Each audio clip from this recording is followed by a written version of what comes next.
हर महादेव आप सभी को। और प्रदोष काल के प्रदोष व्रत जो होते हैं वो 1 महीने में 2 बार आते हैं। त्रियोदशी या द्वादशी के दिन प्रदोष काल में प्रदोष व्रत रखा जाता है। और प्रदोष व्रत की अलग अलग दिन में पड़ता है तो उसकी कथाएं भी अलग अलग होती हैं। तो आज मैं आप सभी के लिए लेकर आई हूँ सोमवार प्रदोष व्रत कथा। तो सुनिएगा। पूर्व काल में एक ब्राह्मणी अपने पति की मृत्यु के पश्चात निराधार होकर भिक्षा मांगने लग गई।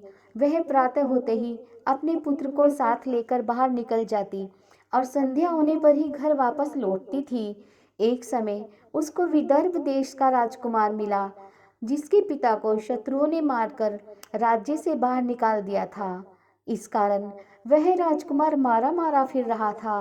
ब्राह्मणी ने उस राजकुमार को देखा तो उसे उस पर दया आ गई और वह राजकुमार को अपने घर ले आई और अपने पुत्र के साथ ही राजकुमार का भी लालन पोषण किया। ब्राह्मणी ने एक दिन उन दोनों बालकों ने वन में खेलते खेलते गंधर्व कन्याओं को देखा। गंधर्व कन्याओं को देखकर ब्राह्मणी का बालक तो अपने घर वापस आ गया, परंतु राजकुमार साथ नहीं आया उसके, क्योंकि वह अंशुमति नाम की गंधर्व कन्या से बातें करने लगा था।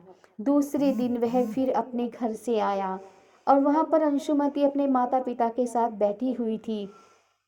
उधर ब्राह्मणी ऋषियों की आज्ञा से प्रदोष व्रत करती थी हमेशा ही, क्योंकि वह ब्राह्मणी भगवान शंकर और माता पार्वती जी की परम भक्तनी थी। कुछ दिन पश्चात अंशुमति के माता पिता ने राजकुमार से कहा कि तुम विदर्भ देश के राजकुमार धर्मगुप्त हो। हम श्री भगवान शंकर जी की आज्ञा से अपनी पुत्री अंशुमति का विवाह तुम्हारे साथ कर देते हैं। फिर राजकुमार का विवाह अंशुमति के साथ संपन्न हो गया।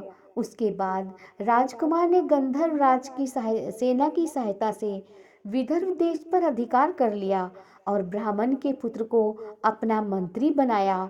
और यथार्थ में वह उस ब्राह्मणी के प्रदोष व्रत करने का ही फल था। उस ब्राह्मणी को उस राजकुमार ने राजमाता के पद पर आसीन किया। बस उसी समय से यह सोम प्रदोष व्रत संसार में प्रतिष्ठित हुआ। तो ये थी प्रदोष व्रत की कथा।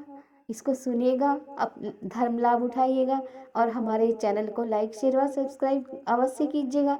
फिर लेकर आती हूँ कोई अन्य कथा भजन।